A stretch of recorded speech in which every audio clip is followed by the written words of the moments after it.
rights. So particularly for communities of color, the many state practices and capital practices have an intense destructive impact on people's capacity to form effective caring bonds. And these include mass incarceration, borders and deportation, the family separation at the border, excessive use of child removal by child protective services. And these are, in this formulation, not at all forms of family abolition, that they are not generalizing of necessary forms of care and untangling them from their oppressive or dominating possibilities, but instead they're just directly undermining people's capacity to care for each other. Oh, did you hear that? Yeah, and as well... Did you hear that? They just said, I almost said he, they just said that capitalism and the family unit undermine people's ability to care for each other. That's a theory, I suppose. The increasing availability of commodity services to replace the family in our day-to-day lives is allowing people slightly more freedom in the choices they have about who they live with, but simultaneously at the cost of increasing domination on the impersonal dynamics of the market or an employer. This framing also helps think through or think about chosen family or non-traditional family or family inclusion, as Kathy referenced.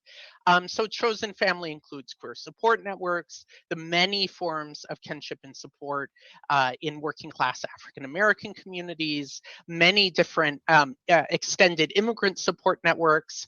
And all of these, I would argue that they actually embody a yearning towards family abolition, a recognition that inherited, assumed, or rigidly biological notions of family are inadequate for the complexity of working class life, and a recognition that we may choose to depend on some people for our survival, but we don't need to accept these as relationships of abuse or domination.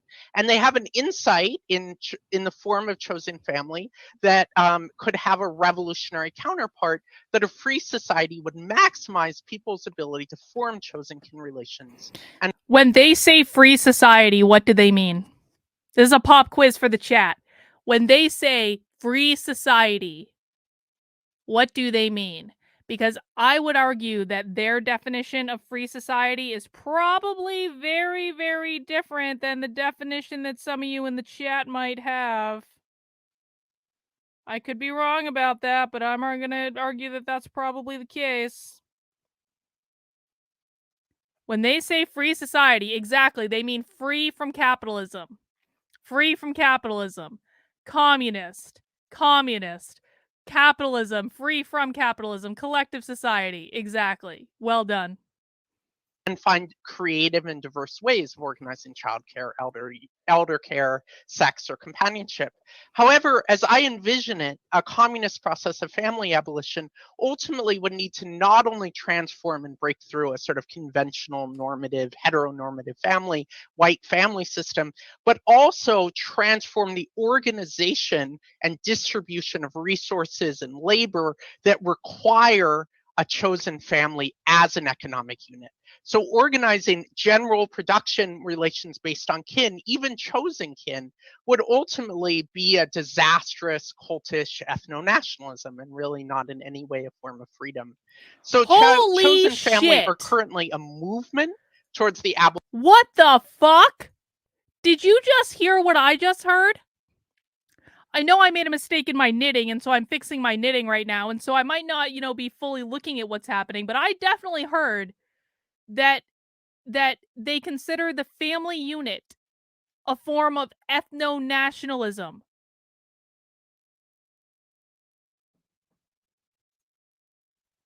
That means they consider the family unit to be white supremacy.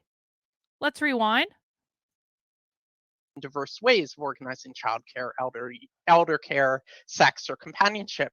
However, as I envision it, a communist process of family abolition ultimately would need to not only transform and break through a sort of conventional, normative, heteronormative family, white family system, but also transform the organization and distribution of resources and labor that require a chosen family as an economic unit. So organizing general production relations based on kin, even chosen kin, would ultimately be a disastrous cultish ethno-nationalism and really not in any way a form of freedom. So Oh my God.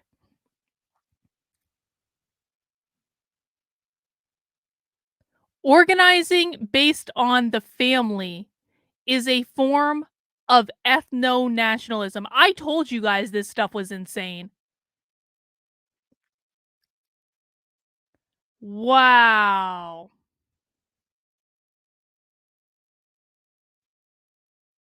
I warned all of you that this is easily, this stuff is more insane than fat studies. Well, no, not well, yes, exactly, Casey. Yes, ethno-nationalism equals whiteness. It does, but not skin color. War is peace. Freedom is slavery. Ignorance is strength.